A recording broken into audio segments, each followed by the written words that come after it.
You know, when you like your job, you never work a day in your life. I'm back. I'm back. I am so happy to be back here on the intersection with you.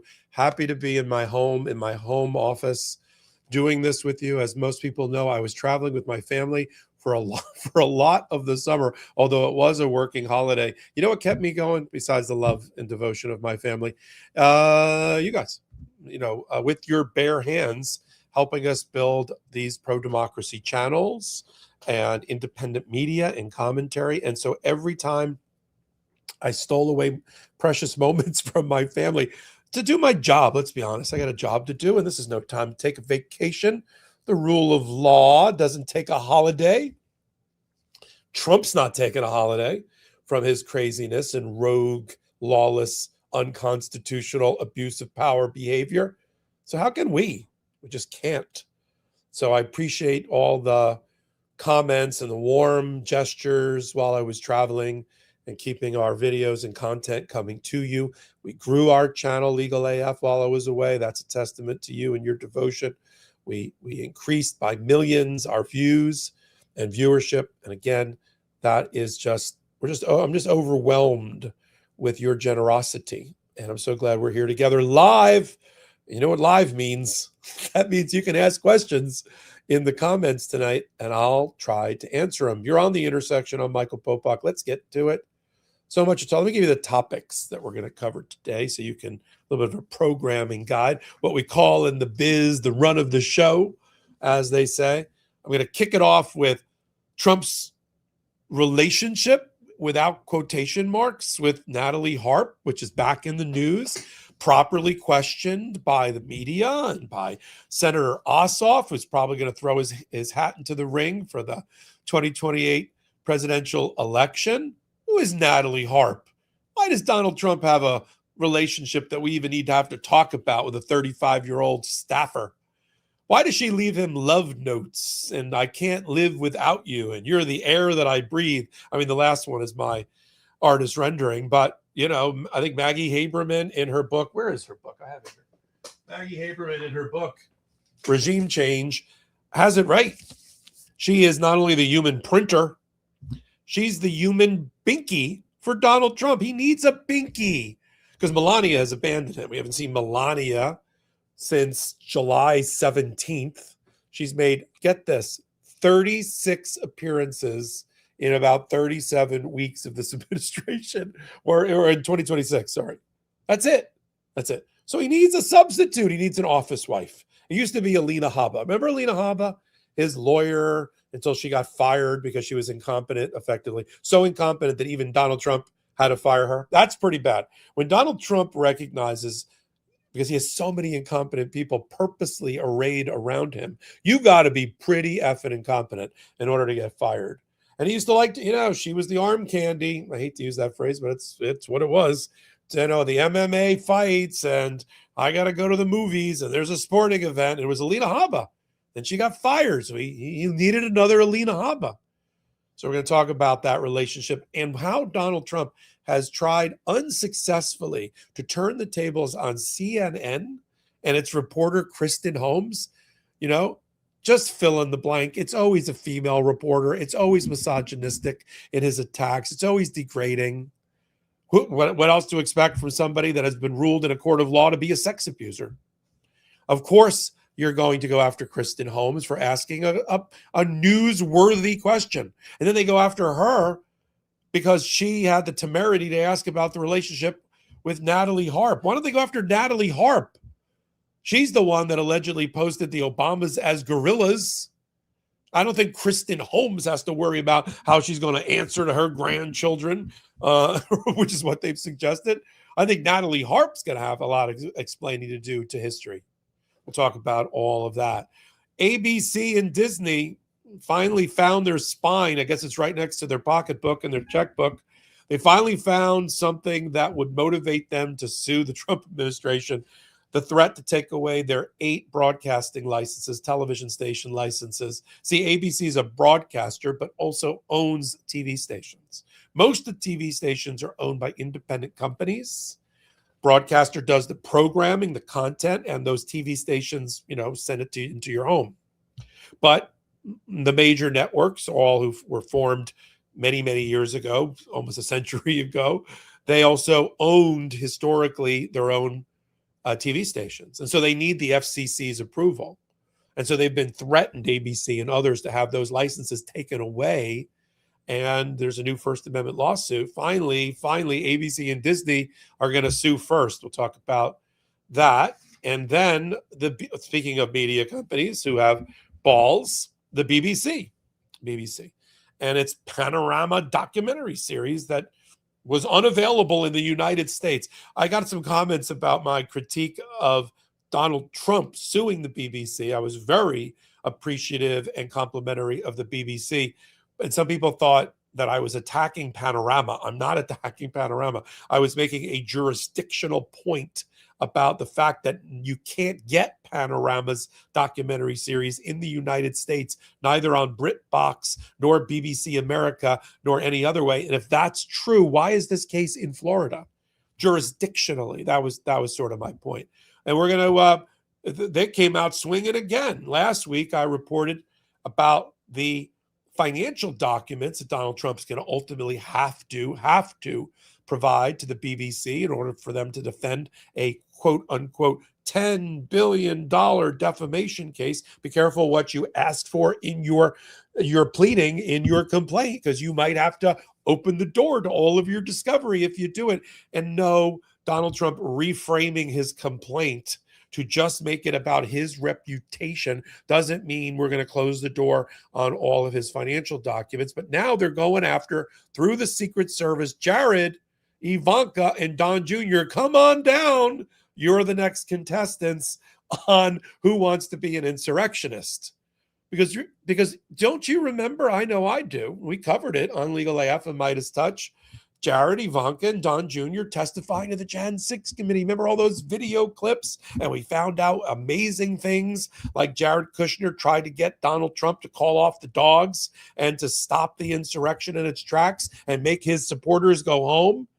And who can forget that dress rehearsal video that the Jan 6 committee got their hands on of Donald Trump and sticking in his craw. And he was like spitting. It was like through clenched teeth, him telling the insurrectionists to go home. But they're using it. They're going to use that information and those depositions of Jared, Ivanka, and Don Jr. in the BBC case. I'll talk to you about that as well. Then I'm gonna splice two things together, synthesize them.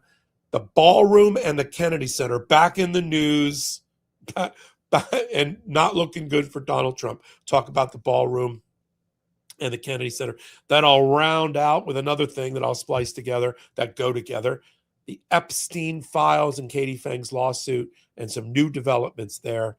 And E. Jean Carroll, how do I put this in a legal diplomatic term? Kicking Donald Trump's ass for the second time in less than 90 days before the United States Supreme Court. And what that means for her larger, now running with interest, $91 million case.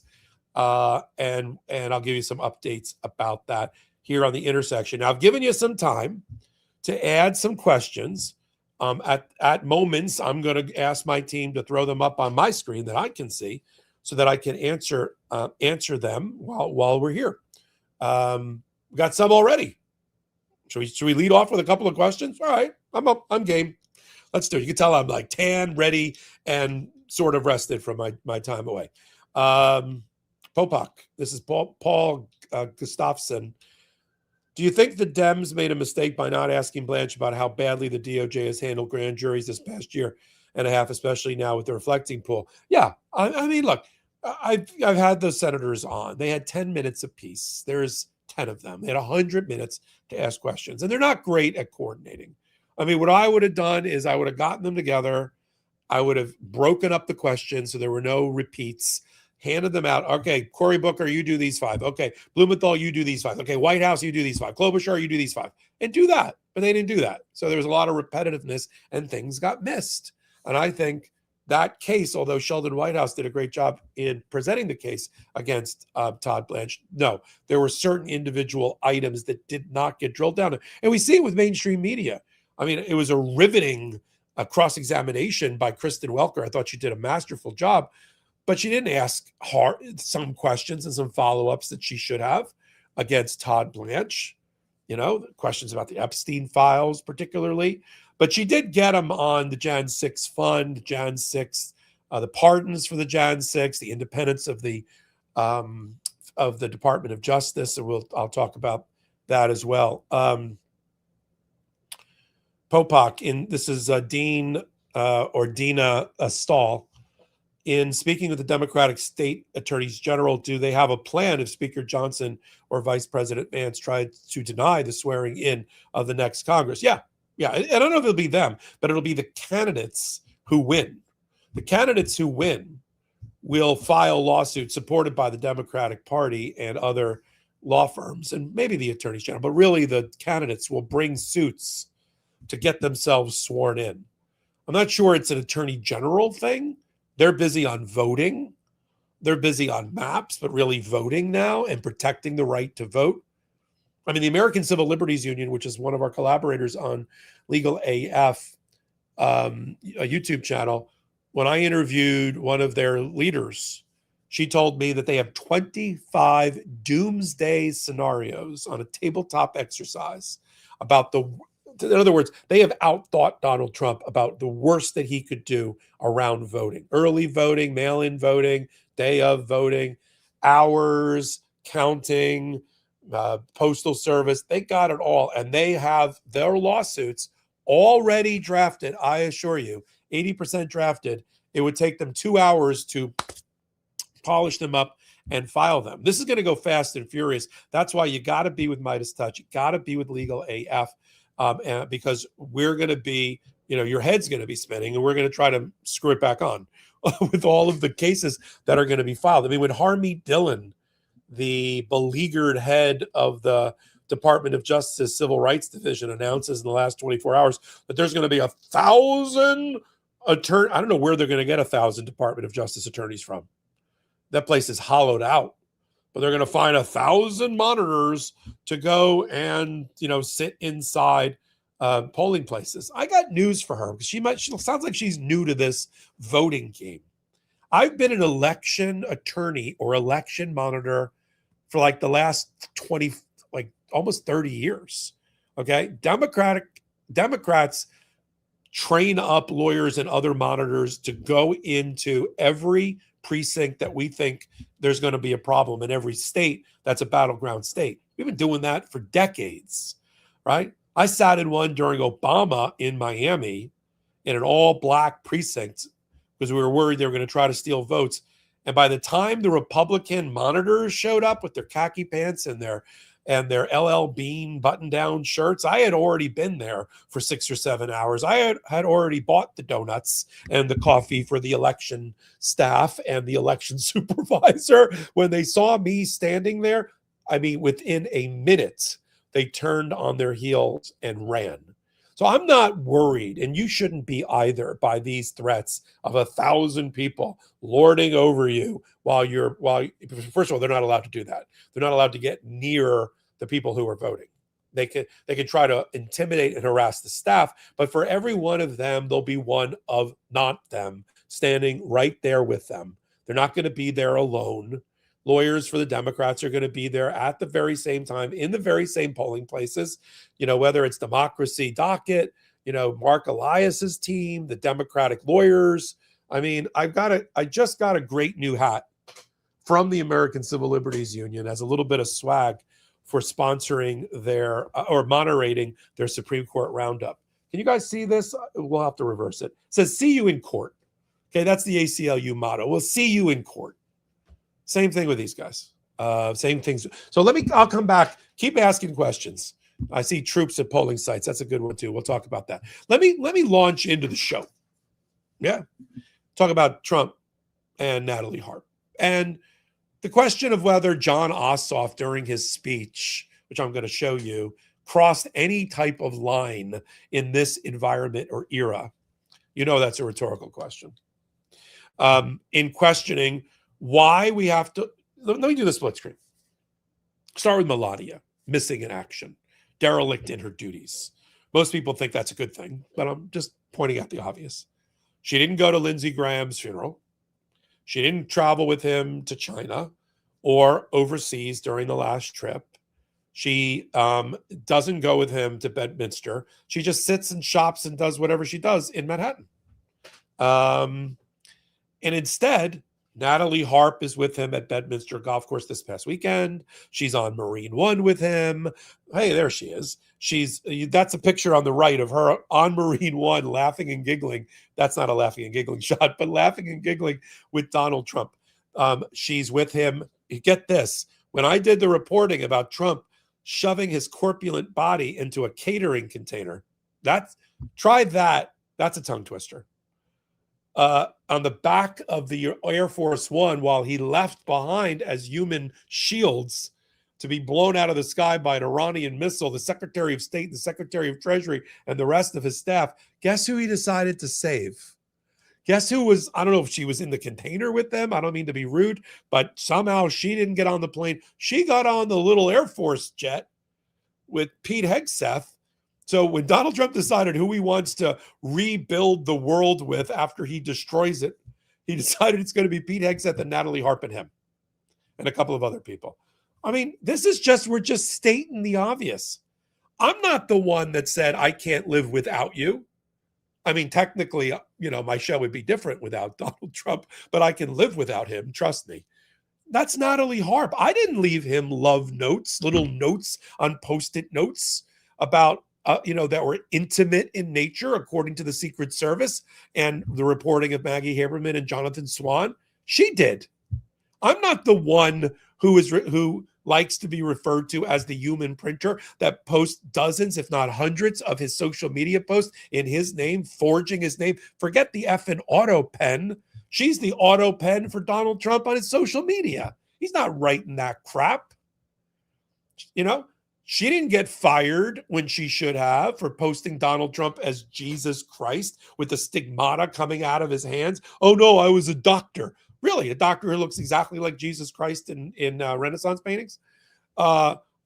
She should have gotten fired when it's now been reported, and no one has denied it, that she posted the pictures of Barack and Michelle Obama as gorillas.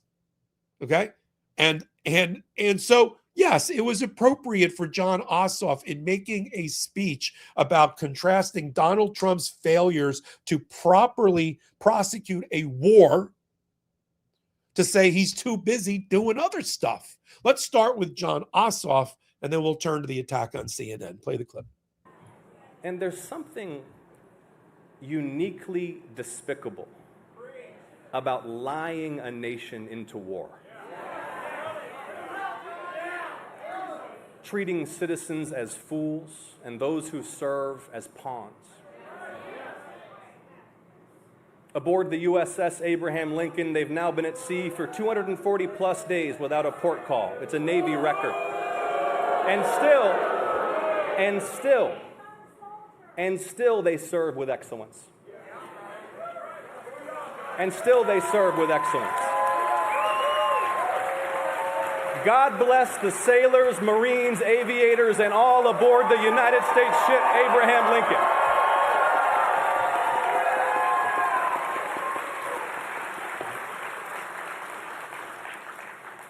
See, they don't expect luxury. They'll endure hardship. But they deserve competent leaders who send them into combat only when necessary, and with decisive clarity of purpose, not fools who lie about the purpose and progress of war. And while the sailors on the Lincoln fight his war, while he fruitlessly drains our munitions and oil reserves, the president sleeps through his meetings. He golfs and trades stocks. See, he doesn't want to do the job.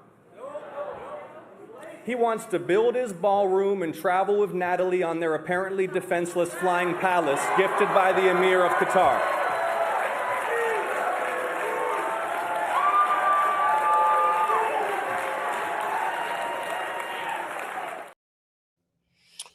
If you didn't know much about John Ossoff before, in the last 2 weeks, he certainly has raised considerably his public visibility as I think he tries out to be president of the United States. Who can forget his very simple cross-examination of our now Director of National Intelligence, Jay Clayton? Who won the 2020 election? Oh, I'm not going to go there. Let's try it again. Who won the 2020 election? I'm not going to answer that question. You want to be the Director of National Intelligence on this tryout, this audition, and you're not going to answer the question of who won the 2020 election? Isn't it a shame that you are so under the control of Donald Trump that you can't answer a question that middle school social studies students can answer? I mean, John Ossoff, by the way, just to do the math, would be about the same age as JFK in 2028 and when he came into office, and about a year or two younger than Clinton. So if you think he's too young because he's 38 or 39 now, think again. And now the question is, was it right for him to bring up Natalie Harp? He's not the only one that's bringing up Natalie Harp.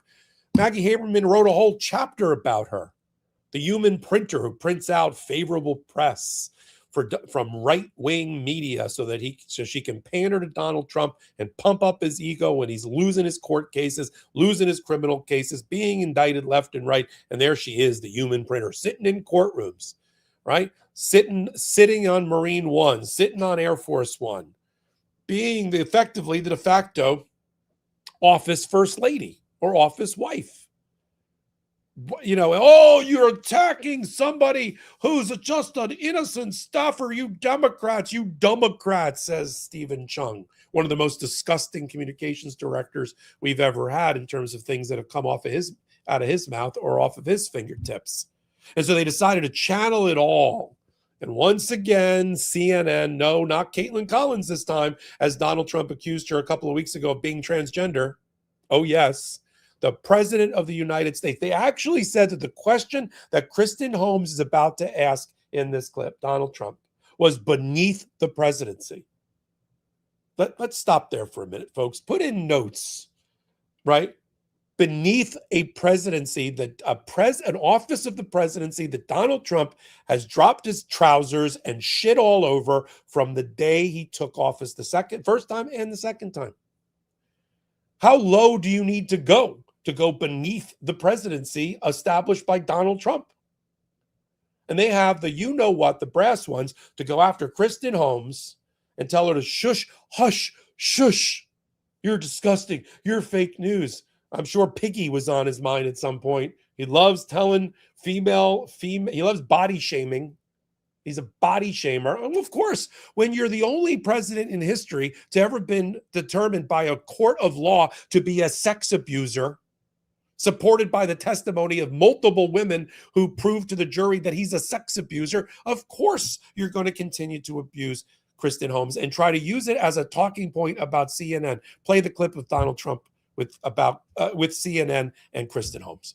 Mr. President, yesterday John Ossoff said you'd rather travel with your aide, Natalie Harp, and build the ballroom than do your job as president. What is your response to John Ossoff? You mean Pee Wee Herman? Pee Wee Herman look-alike? No, I would much rather do other things. We're building a great facility here. We're fixing a White House that hasn't been taken care of. You can look at this. This room was a disgraceful situation, the Oval Office, and it was let go. The whole building, the White House, was let go. The exteriors were falling apart. The columns were falling apart. The whole place was a mess. In addition, they've been trying to get a ballroom for the last 150 years. And when I said I was going to build a ballroom, the military asked if they could see me.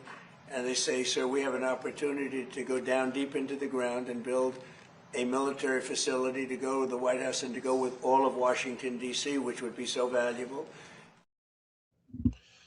Yeah, well, that's not quite the clip. We'll find the clip of him eventually telling her to quiet down. But in any event, you see right after that, because he went to his talking points about ballrooms and security and I'm fixing the White House and all of that, because he couldn't recover from the question about Natalie Harp. Really weird Freudian moment, though, when he said, I'd like to do other things. I don't even know you're being asked about an intimate, potentially inappropriate relationship with a 35-year-old staffer. I don't think your first response should be, I'd like to do other things. I'm not quite sure where that was going. But then, they went into overtime with the rapid response, attacking Kristen Holmes and calling her disgusting, and your grandchildren will be embarrassed. I mean, by what? These are legitimate questions to be asked of an adult 80-year-old president about his relationship. I mean, Maggie Haberman got it right. She's the human binkie at best. She's the human binkie. And if this person wants to be a normal staffer and be like Susie Wiles and just sort of recede into the woodwork, and then don't leave notes for the president of the United States and intimate that you would do anything for him. It's just, if a male staffer did it, what would you be saying then? It's just completely out of bounds. And it's not working. Can we get back to it's not working for a moment? He dropped another 2 points in 2 days in the popularity poll, and that's from a slide starting from the tariffs in April of last year to now, where he's basically cut his popularity and his approval rating in half. I mean, you can graph it. You can graph it from tariffs to birthright citizenship to attacks on the Federal Reserve to the reinstallation of the tariffs to the Epstein scandal. And then every time there's a scandal, you just deduct 2 to 3 points. And look how many scandals Donald Trump is responsible for in his administration. And if it's not him, it's Todd Blanche and his Department of Justice. So that is where we are with that attack. And kudos to CNN for continuing to send in people like Kristen Holmes and Caitlin Collins to do their job as journalists and ask the hard questions, even against, they didn't sign up for personal attacks and body shaming by the person who pretends to be the president of the United States. They weren't taught that in their communications departments of their colleges or journalism schools, how to deal. They got to deal with it on the fly. And they're doing great, by the way, with great dignity. I'd like to see a number of the men in the room who are journalists stand up and defend their colleagues and say, if I was in the room, if it was my last day, I would say, Mr. President, that's inappropriate. That is, speaking of beneath the presidency, attacking my colleague and making comments that refer to her gender or her body type, which you would never do with men, is completely inappropriate. So I'm going to ask the question that you won't answer for my colleague. It's something, do something, turn your back, do something. Now, I've spoken to journalists. I'm like, why isn't that happening? Like Scott McFarlane, it's like, because they don't want to lose access. Because this is their job. Donald Trump is the oxygen they breathe. He's the fuel line, and they're not going to cut the fuel line and start doing their reporting from somewhere else. Now, other people feel differently. There are people at the New York Times who cover the Pentagon and different places who are like, you know what? I'm not going to effing do this. I'm not going to go to some press conference, which is now populated by right-wing influencers and conspiracy theorists and others who aren't real journalists and act like everything is normal. I'm just going to do my job a different way. And, I guess it's easy for me to Monday morning quarterback, but, at some point, these are extraordinary times and they call for extraordinary measures. By the way, I've looked over at the questions for tonight. We have an amazing audience. I just got to ask the question about Marbury versus Madison. This may be one of my favorite questions. Real G Zig, welcome home. Do you think Trump would file a suit challenging Marbury versus Madison? We'll talk about that in a minute. And the Supreme Court's primacy. And do you think Marbury could ever be overturned? If you're not a lawyer, you're a student of the law. That's for sure. One of my favorite cases is Marbury versus Madison. It's from 1807, give or take. It's the greatest Chief Justice we ever had. If you go to the Supreme Court, you'll see a giant version of John Marshall sitting in the lobby along with other busts of him. And there's a reason for it, because the modern Supreme Court as a co-equal branch of government would not exist except for Marbury versus Madison, where John Marshall declared, because it's not in the Constitution, I defy you to find it in the Constitution, what the Supreme Court's job is. It's the highest court in the land. Doesn't say how many people are on it. Doesn't say how long their terms are. That's all established by Congress. In fact, the Supreme Court was sort of a sidecar to Congress for a lot of its times until they built the building, like, in the 1950s, 60s. They were in a courtroom inside of Congress. They didn't even have their own building. The Library of Congress, right, and part of the record keeping related to the Supreme Court is in Congress. And so Marbury versus Madison is a case involving President Madison, obviously, that established that the Supreme Court has the right to declare what is or is not constitutional and whether the conduct of co-equal branches fits the bill or not. And then what do you do? See, that's the problem. It's the then what do you do part. It relies on the other branches in good faith complying with the orders of the Supreme Court.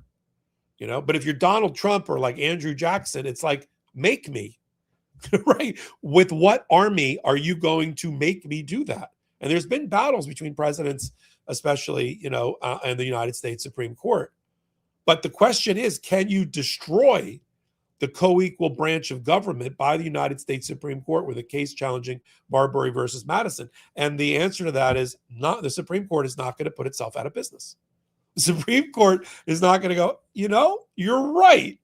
We don't exist. We don't have that power. Not happening. Not going to happen. They're institutionalists. They've already ceded a lot of power to Donald Trump. And so, no, I don't think they're going to do that. So, but these are great questions, and keep them coming. When we come back from our next break, I want to pick up with the ABC and Disney suit, the BBC subpoenas of the kids, a quick update on the Ballroom and the Kennedy Center, and I'll wrap it up with Epstein and the millions of documents that Judge Sullivan may be on the verge of ordering be produced along with a special master, and E. Jean Carroll's great win, not just for her, certainly for her, but for the survivors of any sex abuse and for all people who believe in the rule of law and believe that Donald Trump is a sex abuser. And I think that we need to talk more about that case as well. So many different ways to support what we do here on The Intersection. First of all, we're a podcast. Yeah. We look like a YouTube long version of a hot take, but we're a podcast. We're on all audio podcast platforms, including Spotify and Apple. And we need downloads. I've been told by my producers. Hold on. Let me check in my ear. Yes, Popok. Yeah, okay. We need downloads. Audio downloads is a driver for the audience, for our popularity, for our ratings. So we'll make it easy on you. Scan that QR code. Go download it. Even if you're just a YouTube watcher like I am, go download it. And if you're only a downloader, come over and watch the YouTube of this Intersection podcast. That's one. Secondly, where do I do my work? Really in two places. I'm the editor-in-chief, the curator, co-founder of the Legal AF YouTube channel. We just crossed 1.2 million subscribers, over 740 million views. We're less than 2 years old. That's all a compliment to you. We grew while I was away. I should go away more often. But we're trying to get to 2 million by the time the November election rolls around. And with your help, we're going to do it. 12, usually 10 to 12 hot new videos every day with comment. We're in collaboration with the American Civil Liberties Union. You saw my See You in Court hat, with the NAACP, with Democracy Forward. We regularly have Mark Elias at Democracy Docket on with us. We've got the 24 Democratic Attorneys General. In fact, I'm going to be going in the beginning of September after Labor Day to their conference, their secret lair in Detroit, to interview them about what are you doing about voting and how ready are you? It's going to be an all voting protection episode in September coming to you from Detroit with the Democratic Attorneys General. So that's all on people like Adam Klasfeld, All Rise News. We've got the Monday night live edition of Legal AF. We've got a show called Unprecedented. Great place to be. Then we got our Substack. Right now, we're number 27 in U.S. politics on Substack.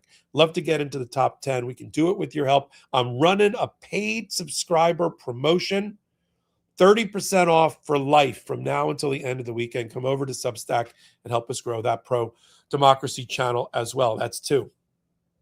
3. Oh, yeah. This is just me and personally. I founded a law firm a couple of years ago devoted to the Midas Touch, Legal AF, and intersection community. It's called what else? The Popok firm. You can use that QR code or call us at 1-877-POPOK-AF. If you've been injured in an accident or one of your loved ones has, God forbid somebody's died, your life's been turned upside down, automobile, motor vehicle, Uber, Lyft, trucking, medical malpractice, you name it, you're going to want the fighters on the Popok team in 50 states on your side. We're representing several hundred Midas Touch and Legal AF audience members in their cases.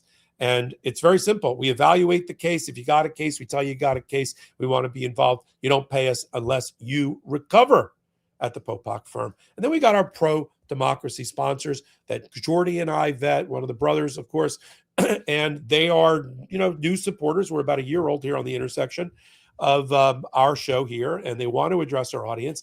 If you can spare a couple of, and it's very tight in this economy, I know. But if you can, if you think the products are great like we do, and you got a couple of bucks to spare, it's another way to support our show. Let's take our break for our sponsors. If you're 64 or older, you need to understand this. Medicare is so complicated that many people never actually see all of their options. You spend decades paying into the healthcare system. Then suddenly at 65, you're expected to sort through thousands of plans, endless fine print, changing drug coverage, provider networks, all while being flooded with ads and sales pitches. That's why I like Chapter.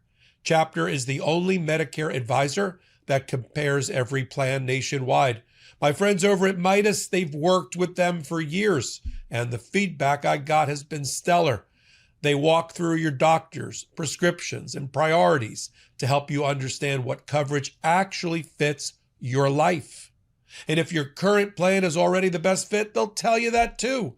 No pressure, no gimmicks, just real guidance in a system that most people find overwhelming. If you're turning 65 or already on Medicare, give Chapter a call. The call is free, and they can review your options in under 20 minutes. This episode is sponsored by Ro. GLP-1 medications are known for helping eligible patients lose weight.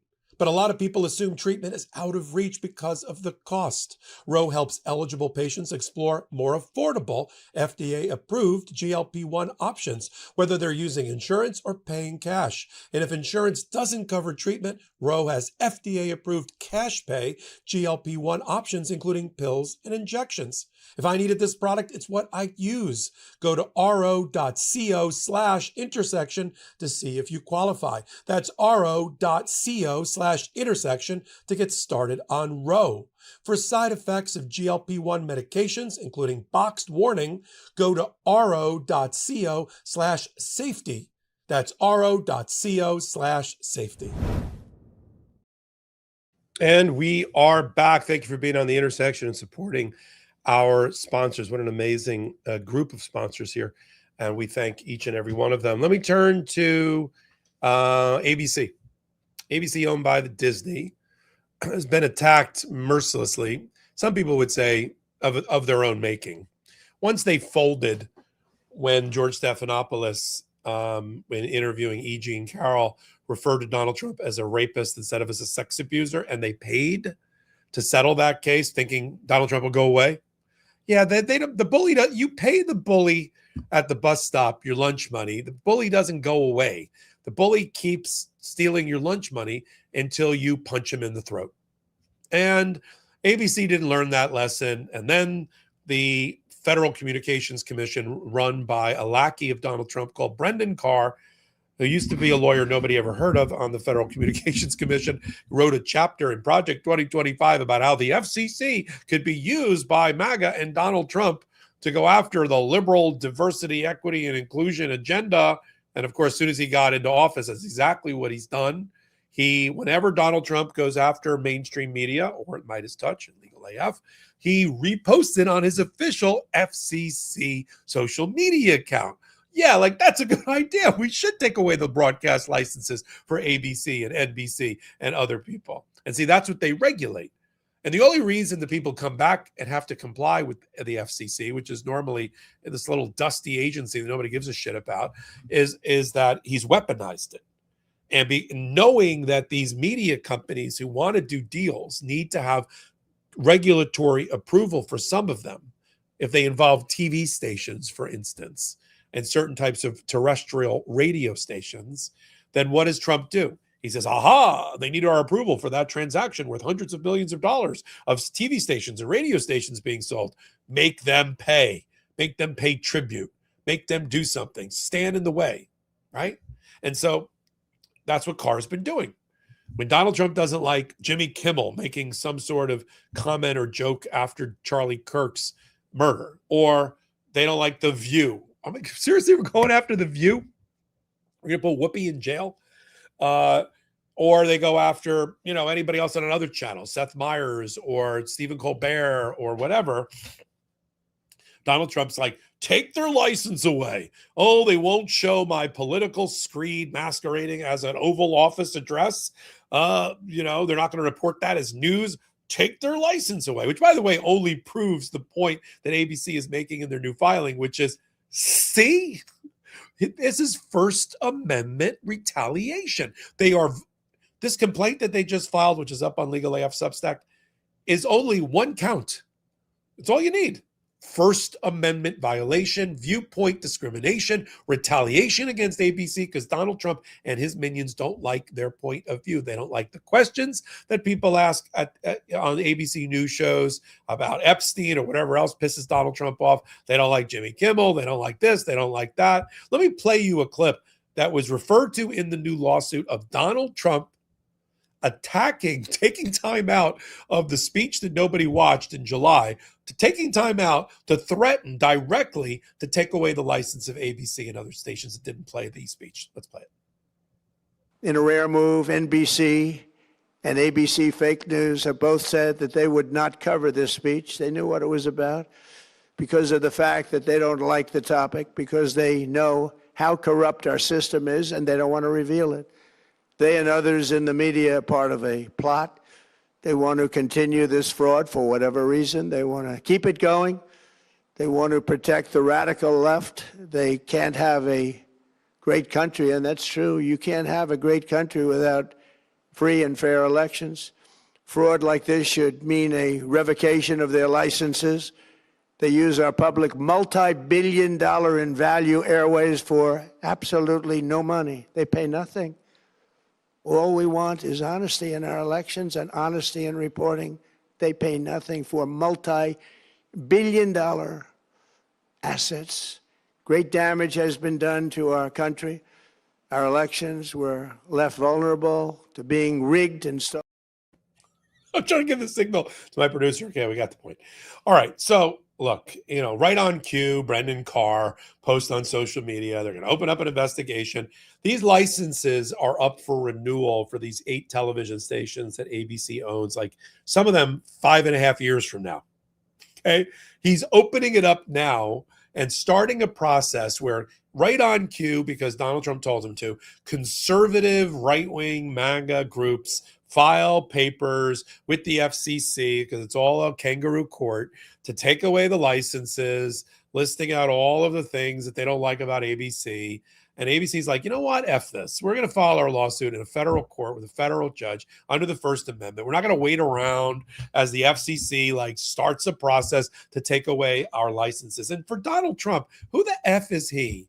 What communist country does he now lead that you get to take away multi-billion-dollar assets from a company because, they're not paying enough in licensing fees? That's like the DMV taking away your car because they don't like the way you drive. I mean, they can do that, but we're talking about a license fee, okay? It's not the creation of wealth or entrepreneurial assets, all right? Oh, how do they only survive in this country because of me? What are you talking about? It's a television broadcast network. Donald Trump, by the way, I don't know if you caught that. He's a terrible reader from the teleprompter. I don't know if he was half asleep during that particular speech. So the new lawsuit filed seeks an injunction to say to them that the most un-American thing you can think of is to attack the press and try to take away their ability and chill their speech. It's downright un-American, and it needs to come to an end. And I think they're going to win at the district level, the district court level. I think they're going to win at the D.C. federal appellate court level. And then it's going to land on the doorstep probably during the new term that starts the first Monday in October for the Supreme Court. And they're going to have to decide whether Donald Trump can abuse and use his FCC to chill speech or not. And it's not like they have to sift through evidence that's conflicting or ambiguous. What's ambiguous about Brendan Carr of the FCC in a mob-like a comment threatening ABC's license? We have that clip. He was on a right-wing podcast. Let's play it. That day on January 7th, more than 24 hours after the last time he had addressed the nation from the Rose Garden. That's not it. Let's see if we can find Brendan Carr of the FCC on Benny Johnson's podcast. And if we can't, I'll describe it. Okay. So that, I don't know quite where that came from. It's live TV, everybody. It's live TV. Okay. I'm being told we don't have that. Okay. So Brendan Carr threatened and said, basically, you like that license? You want to keep that license? You better play ball. Right. So in any event, I'm only laughing because my editor was like, I just pushed a button. Don't ever fly a plane with me. Don't push any buttons that aren't the right ones. All right. Inside joke for us. All right. So anyway, ABC suit, it's going to do well. I think even the Supreme Court is going to find it inappropriate to use the FCC as a weaponized agency to try to take away the First Amendment speech and rights of a mainstream or independent media outlet. Speaking of that, let's turn quickly to the BBC and its subpoenas. Now, Donald Trump went to the well once too often. Let's be frank here. He was so successful in like suing ABC originally and getting a big fat check, and suing CBS because its parent company needed regulatory approval from the FCC and getting a big fat check, that he kept doing it. He got a taste for it. It's like he liked it. And so they started, let's go after the New York Times. No, that didn't work. Let's go after the Washington Post. No, that's worse. Let's go after the Pulitzer Prize Board. No, that's not working. And then they decide, and I think it's because, here's my working theory. It's because the BBC, who are not subject to the FCC's regulations, it's right there in their title, the British Broadcasting Corporation. Maybe because the BBC apologized, and that's a very un-American thing to do. It's a very British thing to do during a lawsuit or a threat. You go, we're sorry, we edited your speech, because who could listen to him an hour vomitous speech on the ellipse on Jan 6th, and we took the beginning and the end. We figured people would understand what the point we were getting across is, which is you led an insurrection. Trump says, oh, no, you cut and pasted my words. You edited the context is all wrong. You played the whole speech. People wouldn't feel that way. I don't know how you can argue that Donald Trump's reputation about his involvement in Jan 6th is defined by the Panorama documentary series that was not watched in America, produced by the BBC. But because they apologized and said, I'm sorry for the editing, and I think somebody got fired or resigned, Trump was like, oh, let's sue them for $10 billion and see what happens. Okay, you want to know what happens? Donald Trump's now going to have to eventually turn over all of his financial documents for 400 of his companies. I mean, right now, he's like, well, no, I'm going to amend my lawsuit. I'm just going to make it about my reputation, not about my business assets. So what? It still gives the BBC has the right to defend the case, their $10 billion case against them, and you're going to have to prove your damage. So where is it? That's one. But the subpoenas are what I'm really focused on. Not only have they subpoenaed lots of people in Washington, they went right to the heart of the matter. Jared, Ivanka, and Don Jr. And why those three? And why do they want them under subpoena and deposition and bring documents with them? Because they testified so eloquently during the Jan 6 committee. Remember those 8 hearings the Jan 6 committee had? We covered all of them ad nauseum on Legal AF and on the Midas Touch Network. And they testified. We had basically Jared saying, I thought things were going poorly at the Capitol and that Trump needed to come out and give a speech, and I helped him write that speech. We'll show a clip for that. Get ready, producer. Just get ready, Salty. We'll show that clip of the dress rehearsal. And Ivanka said, I don't think the election was stolen at all. And Ivanka and Jared and Don Jr. were on the ellipse during the speech. And Don Jr. exchanged emails with Mark Meadows, the chief of staff, in which he said, we got to stop this shit. Dad's got to do something. This is it's not that far off from the text, I assure you. Dad's got to do something. He's got to give a speech. He's got to tamp this down. This is terrible. Right. So now that's all pertinent to Donald Trump saying it was just an innocent walk in the park and the people were just, no. What you said and how it was received by people and the result is now fair game in that lawsuit. So the BBC just filed a motion because they're getting the runaround from the Secret Service and from Donald Trump, and they're evading service of process. They don't want the process server to be like, you just got served. And they're not letting him into the billionaire bunker in Indian Creek, Florida, near where I live in Miami. And they're not letting him in a Trump Tower to serve Don Jr., But we know what they said. My favorite part is preparing for this was to review the dress rehearsal of Donald Trump through clenched teeth trying to deliver the speech that we know that Jared Kushner wrote for him about Trump. Now, I'm going to show it to you in a minute. This was after he sat derelict for like 3 hours in the dining room watching Washington burn. And then he finally does this dress rehearsal, which the Jan 6 committee has and used during the hearing. Do you think in delivering this was meant to send people home and to make them stop abusing and maiming and injuring police and others who are trying to defend the Capitol? Let's play that clip. That day on January 7th, more than 24 hours after the last time he had addressed the nation from the Rose Garden. Let's take a look. Whenever you're ready, sir.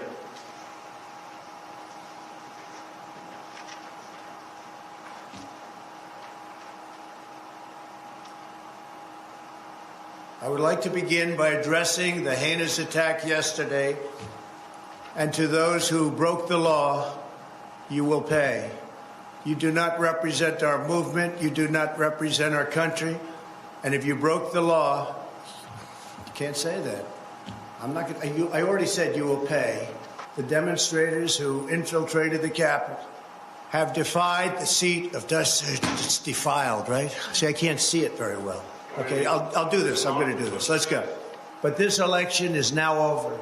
Congress has certified the results. I don't want to say the election's over. I just want to say Congress has certified the results without saying the election's over, okay? But Congress is certain. Now Congress is Yeah, certain. right. Now Congress I is didn't say over, so let me see. Go to the paragraph before.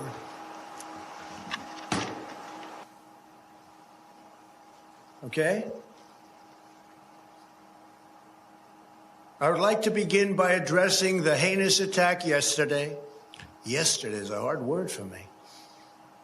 Just take it out.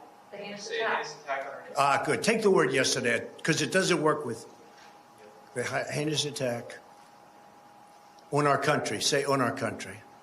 Want to say that? No, keep it. My only goal was to ensure the integrity of the vote. My only goal was to ensure the integrity of the vote. How did this guy get elected again? I mean, seriously. He won't say the election is over. Today, he's saying they were proud patriots and political prisoners. Even then, he was saying that they attacked and defiled, he couldn't get the word out, but defiled the seat of our democracy. And then he pardons the bastards and the ones that shit all over our democracy and try to assassinate elected officials and their staff. Yeah, so I think we need to hear from Jared and Ivanka and Don Jr., and those are the subpoenas. Now, the way this will work is the magistrate judge, Judge Lett in Miami, is going to decide whether alternate service of process can be used. In other words, can we just mail the subpoenas to them because they're not accepting them and they're dodging our service? I think she's going to give them that right to just mail them. Then, right on cue, probably using Trump's own lawyers, not getting their own, they're going to file a motion to quash the subpoenas so they don't have to stand for deposition. Then we're going to have to fight. And they're going to, the BBC is going to say, well, here's all the clips, Judge, of all the things that they said. And it goes to the state of mind of Donald Trump and the argument about the out of context editing. And Trump's going to say, no, it doesn't. This case is not about that. Trump should go to church and pray that the BBC wins its case to have the case dismissed because the court doesn't have jurisdiction over it, because there's no connectivity with America or Florida. He should pray that happens, because this case is going terribly, terribly for him, and it couldn't happen to a nicer, more evil president. Let me move on to Ballroom and Kennedy Center updates, because those are really important as well. So on the Ballroom, here's what just happened. Friday at 1:38 a.m. in the morning, I think that's when the Department of Justice does its best work, filed an emergency petition with the Supreme Court to try to block Judge Leon's injunction that was affirmed by a 3-judge panel 2-1, blocking the vertical construction of the ballroom. Let's just say out loud what mainstream media doesn't like to use the vocabulary. Donald Trump destroyed the White House as we know it. Donald Trump demolished the White House as we know it. We can get into all the picayune hair splitting about, well, it's the East Wing, and the East Wing's not important as the West Wing. And are you effing kidding me? As a child, and if you pictured the White House, what did it look like? Does it look like that now? No. There's an entire wing missing, isn't there? Right. And what would have stopped Donald Trump from demolishing the entirety of the White House, living in a construction trailer and building a condominium in its place? If Donald Trump's right that the current occupant of the White House, without regard to the organic law, the statute, the People's Park, the People's House, Congress's role, can do whatever he wants for the limited time that he's a tenant in the building, why didn't he knock it all over? Could have done that and rebuilt something else. And if he rebuilt it fast enough, the court couldn't stop him. That's his current theory. If you knock over the Statue of Liberty, it's over. Court doesn't have jurisdiction. It's already done. So Judge Leon ordered that the vertical construction of the ballroom cease. Below ground, you want to build your military hospital complex, whatever, do whatever you want, but don't tell me that defines what you got to build on top, which is exactly what Donald Trump did. I need a ballroom on top of a giant hole that I made. Now, if you'll remember, back in December, a year and a half ago, Donald Trump didn't say it was national security requirements that needed a ballroom. He said that he needed a ballroom because women were getting their high heels stuck in the grass at the Rose Garden when they were using tents to host state dinners. Yes, it was a ballroom. So he needed to defend a ballroom, and that's how he defended it. It only became a national security apparatus after the White House Correspondents' Dinner went awry. Then Donald Trump was like, I got to live in a ballroom. I'm never going to go outside again. I'm going to live in a ballroom. We're going to do all our business in a ballroom. And I need a ballroom for every White House Correspondents' Dinner and any state dinner. And that's the way it is. And it's all an integrated whole. And it's a collapsible shell. Ballroom really doesn't matter. Did I say I wanted a ballroom? I don't need a ballroom. I need the military hospital complex underneath. Some bullshit version of that. I'm cursing a lot since I came home from vacation, aren't I? Put that in comments. So, in any event, Trump changes his tune, and now everything that gets filed is about national security. And, because he figured out the first part of his term, I better say national security. That'll give me broader powers. And Judge Leon says no. And 2 more judges say no. So now make it 3 judges, including Judge Millett and Judge Garcia on the D.C. Appellate Court. And they're like, no, you're the temporary occupant at best. You're a caretaker at best for the People's House and the People's Park, all controlled by Congress. And by taking money from outside organizations, that doesn't let you off the hook from getting congressional approval for any reconstruction or demolition of the White House. So in a record time, it took him only 4 months in an appellate case, They came down with that order a couple of weeks ago. Trump didn't like it, so he filed an emergency application shadow docket appeal to the United States Supreme Court to block the stay so that he can continue to build the ballroom while the issue of whether he's allowed to build a ballroom is litigated. Does that sound like that shouldn't work? And what we've learned now from the new filing by the National Trust today to John Roberts, who said, all right, let's hear from the other side. File your brief today. So they did. They said, you know, we learned that despite the fact that Judge Leon said that you don't have statutory constitutional grounds to build the ballroom, the fact that 2 out of 3 judges on the D.C. appellate court said the same thing. You know what Donald Trump's been doing? He's been working round the clock. 250-person crews, 24/7. Hammers down. Forget hammers down. Hammers working through the night in order to build a building. Why do they want to do that? Because they want, and they're building it from, according to the filing, nuclear plant level concrete. And they're telling the court they won't be able to tear it down. It'll be very hard to demolish. So they're building a structure that it's illegal to build out of material they're saying they can't demolish in order to strengthen their hand that they get to build a ballroom. No. As the National Trust pointed out, that proves the irreparable harm to the National Trust and why the injunction should stay in place. Because they're building a building that can't be demolished. So stop them. Stop them. Because what they're trying to do, as pointed out by the filing, which is up in Substack for Legal AF paid subscribers, they're trying to outrace federal court oversight. If they put the building up, and listen, we saw what happened the last time Donald Trump tried to do things on an expedited basis and cut corners, right? We got an algae green, blue liner floating reflecting pool. You imagine what's going to happen with a ballroom being done with plans not properly vetted and an untested construction crew working round the clock, bleary-eyed? What could go wrong? So what I hope is that now with these 2 briefs, there won't be any oral argument. There'll just be a ruling. And the question is whether the full Supreme Court, whether there's 5 votes for Donald Trump to let him build the thing and deal with it later, or stop it now, let the case continue for the next year or so. And if there's time at the end of the Trump administration and he wins, he can finish his ballroom. It's not really for him, is it? It's not inflatable. It's not a bounce house. It's supposed to be a really strong structure. He's never going to live in. He's never going to go to that ballroom because he's not going to make it in terms of his term. Just like he's never going to fly in the Boeing Air Force Ones that are going to be delivered in 2028. That's going to go to the next president.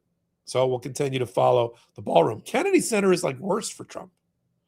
Judge Cooper told him and the world in a 96-page decision that the organic law about the establishment of the Kennedy Center as the only living memorial to JFK says you can only have JFK's name on it or anywhere near it.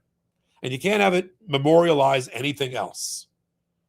So that's the order. So they take down the Donald J. Trump and JFK Kennedy Center from the side of the building on everything. But now they want the trustees, the board of trustees, which is controlled by Donald Trump. It's all his lackeys. It's like the modeling agency guy that introduced him to Melania, Paolo Zamboli. It's like the wife of Howard Lutnick. It's the wife of J.D. Vance. It's all these people. It's Richard Grenell. And they're like, we'll hold another vote. Okay. We're going to make it, we're going to put at the bottom a dedication to Donald Trump under the name. Revitalized and refurbished through the grandeur of Donald J. Trump. In the Donald J. Trump Plaza. No, fuck off. Pardon me. No, that's not okay. And that's going to get back before Judge Cooper. And it's a violation of his order. And no, they don't get to put Donald Trump's name on it, because he's refurbishing it. And they voted to close it, which is what Chris Cooper, the judge, said, you better be making a record of why you got to close it, because the law establishing it says it's got to stay open for the community along with programming. They said, we have this other annex, this little construction trailer over here, the Reach. And we're going to actually move the head of JFK. God forbid something happens to it. The bronze statue is the bust of his head. We're going to move it to this other annex, and we'll run programming out of there for the next couple of years. No. So we're rapidly heading back to Judge Cooper, then to the D.C. appellate court that already rejected Donald Trump once on the name, and then to the United States Supreme Court. Are they going to give him his name on every monument? I don't think so, but we'll have to see. I mean, I have a jaundiced view of anything where there's 6 MAGA Supreme Court justices, but some of this stuff is a little bit too far even for them, right? Let me answer some more questions. Let's see what's going on in my. Do I have any more questions? Where'd my questions go, folks? I don't mean you. I mean my team. Is there an update on the Southern Poverty Law Center case? Yeah, they amended the indictment. They superseded the indictment to add the CFO that apparently was having an affair with one of the white supremacist group leaders. I mean, you can't make this shit up, people. It doesn't take away from what the SPLC was doing. It just means they may have had a bad egg in there as well. But she's going to have to defend herself. And the Southern Poverty Law Center is going to have to defend itself, which they are doing. And we'll continue to follow it. I mean, I've been following the SPLC since I was in my teens. It's that kind of organization. All right, while my team gets some more questions up here, let me wrap it up with Epstein and E. Jean Carroll. Now, one of the things about the Katie Fang case brought on her behalf by the Public Integrity Project and Brendan Ballou and his team is that there's some confusion about what that case is about. We reported for so long on the preliminary injunction that she won, which deals with 5 categories of Epstein files, that sometimes we do our audience a little bit of a disservice by not focusing on what the complaint, which defines the lawsuit, is ultimately seeking. And why hearings like what just happened in front of Judge Sullivan are make it Katie being one step closer to getting millions of Epstein files and documents, not just the small subset that they're fighting over right now in the preliminary injunction hearing. Yes, the preliminary injunction hearing is about the handwritten FBI interview notes of the victim who says that she was abused by Donald Trump when she was 13 years old, about the sex torture video emails, about emails of people who obviously should be investigated and possibly indicted for prostitution or child prostitution ring involvement, about the international foreign language documents that were never translated. And even despite court order, the documents related to other things, and the redaction log of 200,000 pages not produced. That's the fight. That's the struggle on the preliminary injunction, and a hearing that went terribly for the Department of Justice in the last few days. But the broader case, and I think we're not just inching, we're leaping over to Judge Sullivan eventually granting summary judgment for Katie Fang and ordering that millions of documents that have not been produced be produced, and that the Department of Justice has forfeited their right to be the custodian of those documents and review them and decide which ones will and will not be produced to play God with the Epstein documents.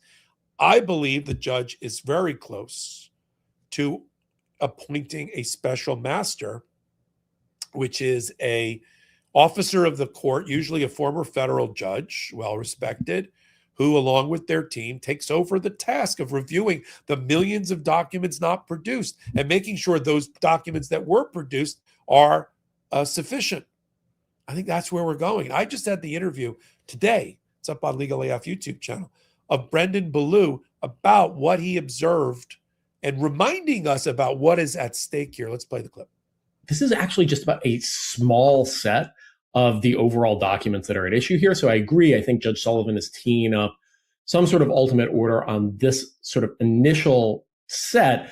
But ultimately, we're talking about millions of documents that need to be properly reviewed that we really can't trust the Department of Justice did a good job on, or a complete job, or an honest job on. And so I think what we need to be doing is getting to the substance of this case, get to what's called summary judgment, as you know, so that we can try to get the ultimate relief, which would be the appointment of something like a special master to oversee the Department of Justice work here, make sure that they're actually compliant. But I will say, every time the Department of Justice evades, fails to comply, fails to be completely transparent, it's going to make it a lot easier for us to get that ultimate remedy.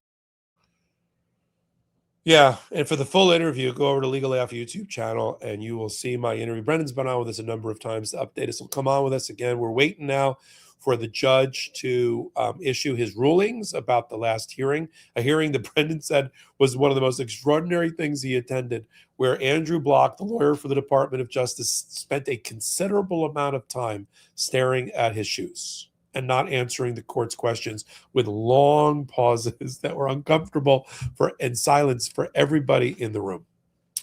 And that's just going to lead the judge to say, yeah, okay, here's what we're going to do.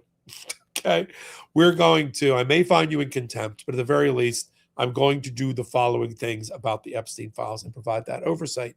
And we'll go from there. So that's the Epstein update. Before I get to E. Jean Carroll, a couple of more questions that I've seen here. Somebody asked, let's see, Chris Pett has asked, why has the judge changed in the BBC case? I don't think the judge has changed. There's two judges. There's the district court judge, which is Judge Altman. There is the magistrate judge, which sits under the Article 3 judge. Her name is Judge Lett. Her name, you're right, exactly. And Judge Lett handles the discovery issues, subpoenas and depositions and exchange of documents and other things, whereas the district court judge handles everything else in the case. If you don't like your magistrate judge decision, you can appeal it to the district court decision. So sometimes you'll see Judge Lett ruled on something. Sometimes you'll see Judge Altman ruled on something, but it's not a change of judges. Hopefully that was a little bit of a teachable moment on that. Let's round it out. What a great audience we have tonight. Let's round it out with E. Jean Carroll. I've had her on the show. Big fan of E. Jean Carroll. What an amazing woman of gracefulness and grace and dignity and authenticity. She'll never be defined by the fact that she was Donald Trump's sex abuse survivor. She won't allow it. But she's also not going to sit quietly and in something that altered the course of her life and not seek justice. And so she obtained two judgments. She is a judgment creditor against Donald Trump. He is a judgment debtor. She's the only person in the world that has proven in a court of law that Donald Trump is a sex abuser. She did it with her own testimony and that of other women who testified and were believed 9-0 by a jury. 6 men and 3 women in New York, that he's a sex abuser and that they were sex abused. And Donald Trump didn't like some of the evidence that was led, and he never denied that he did it in his appeal.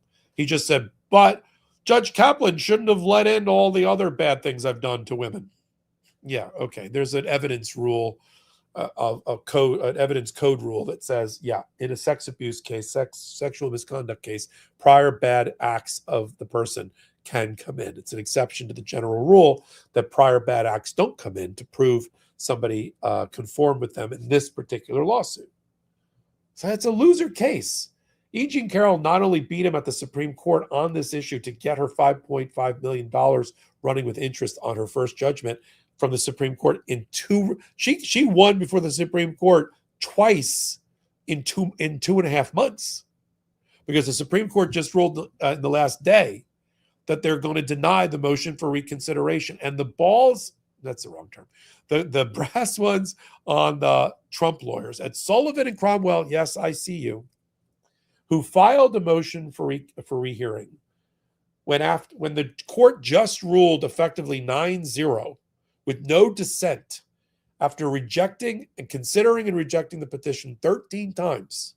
They finally killed it in June. There was no glimmer of hope. There was no hope. And for them to say, no, motion to reconsider, and we're not going to pay until then. Judge Kaplan said, no, you're going to pay, because we didn't say we're going to wait around for every piece of paper that you file. You exhausted your appellate rights. And in the case of motions for reconsideration, like 1 every 10 years is granted. And you have to show the court that there's new evidence or new facts that makes it inequitable for you not to be heard again. What was the new facts and new evidence from June until August? Zero. And so 9-0, they rejected it again. Nobody dissented. And she's getting and has gotten her $5.5 million.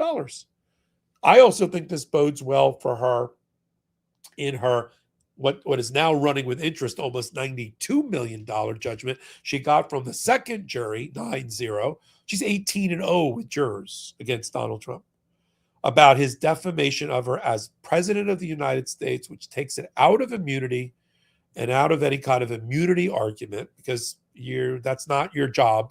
Your job is not defamer in chief, and to deny and to say that a person is disgusting and ugly and not your type, as if that's a defense to a sex abuse or rape charge.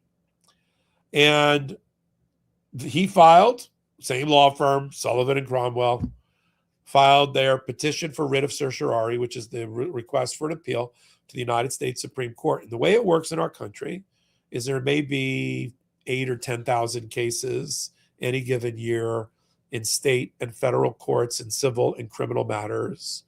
And of that number, it's a funnel, right? Only a very small percentage get appealed, and only a very small percentage of that go up to the United States Supreme Court. I mean, like 150 cases out of tens of thousands of cases get brought up to the Supreme Court in any given year, even with the shadow docket. And so they control the Supreme Court controls its own docket and its own gatekeeping. And they decide which cases they're going to take up and why, and how they're going to brief it, and how they're going to do oral argument, and whether they're going to grant emergency stays, and whether they're not going to do that, and when they're going to rule on the substance of a matter, and when they're not. And the timing is all up to them. You know, the people are like, when are they going to rule on that? Whenever they want to rule on it. There's no rules. No rules for the Supreme Court to follow. They make it up as they go along. Obviously. So they have the petition. E. Jean Carroll's lawyers, who I'm going to get on the show as soon as they win. I've tried to get them on before, but they're like, can we just wait? We're not really ready to talk out loud yet. They'll file their appellate brief in opposition. The Trump side will get one more chance. Then the Supreme Court will, actually, let me back up because I got ahead of myself. So I'm a little bit tired. They haven't decided whether to grant the petition yet. So they'll decide that in conferences throughout the summer and as we lead into October and beyond. If they decide to grant the petition, which they don't have to, then the briefing schedule I just described will happen. But it hasn't happened yet. He's going to have to get 4 votes to grant the petition for an appeal and 5 votes to win. The question is, are there 5 votes on the Supreme Court to overturn a sex abuse survivor's $83.3 million, now $92 million judgment running with interest for having proved not once but twice that Donald Trump's a sex abuser? I think that is even stomach turning for somebody like Amy Coney Barrett. And I think it's also too far, a bridge too far for like John Roberts, despite all the bad things John Roberts has done and for which he is personally responsible. I'm not sure that's one of them. So if they pull their votes, there may be 4 to take the appeal, but there's not 5 votes to have Donald Trump overturn it. And what's Trump trying to do? He just wants E. Jean Carroll to die. I don't know how to put this any more diplomatically. He just wants her to die. So he's only paying her estate. And that's why he keeps stretching it out, stretching it out, stretching it out. It's just getting a pound of flesh. But she doesn't care. I mean, she cares. She's in this for justice and for dignity. And she will take the money that she just got and do with it what she pleases. And she'll get the next big check, hopefully next year through the Supreme Court. And she'll set up the foundation to help survivors like she always wanted. And we'll continue to follow her. I want to bring her back on to Legal AF, of course, and have her brief our audience. So many different ways to thank you for being our devoted audience here on The Intersection. What a great crowd. The questions, wow. I felt like I was moderating a law school class with the questions. Thanks for being here on The Intersection. Hit the free subscribe button. Download the audio of this podcast. That helps us. Leave a 5-star review. We could use a few more of those as well. Then come over to Legal AF, the YouTube channel. Help us get and cross the 2 million subscriber threshold. We're well on our way. We should get there by November. 12 new videos a day. We do about 40 million views a month. And you need to be a part of that, a part of our community build there. Legal AF Substack, what a great community there. We do another 8 to 10 pieces of content. I do a live report almost every day. Help us get into the top 10 of Legal AF of Substacks for U.S. News. Then I've got a firm that I created dedicated to our audience. It's called the Popok firm. There's our QR code. If you or someone you know or love have been injured or God forbid, killed, lost your life in an accident, whatever the type of accident, through the negligence of others, could be medical malpractice, auto accident, trucking accident, Lyft, Uber accident, Waymo accident, whatever it may be. I've got a team of lawyers who've collected billions of dollars for their clients in all 50 states. Call the number. Well, let's put it back on the screen. Call the number on the screen. There it is.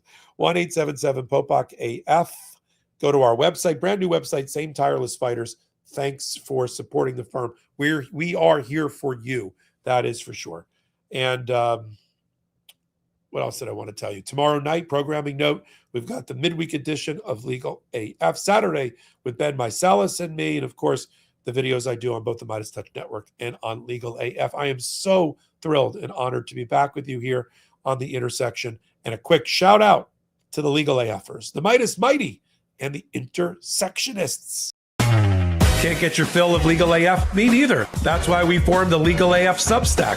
Every time we mention something in a hot take, whether it's a court filing or a oral argument, come over to the Substack. You'll find the court filing and the oral argument there, including a daily roundup that I do called, wait for it, Morning AF. What else? All the other contributors from Legal AF are there as well. We got some new reporting. We got interviews. We got ad-free versions of the podcast and hot takes. Where? Legal AF on Substack. Come over now to free subscribe.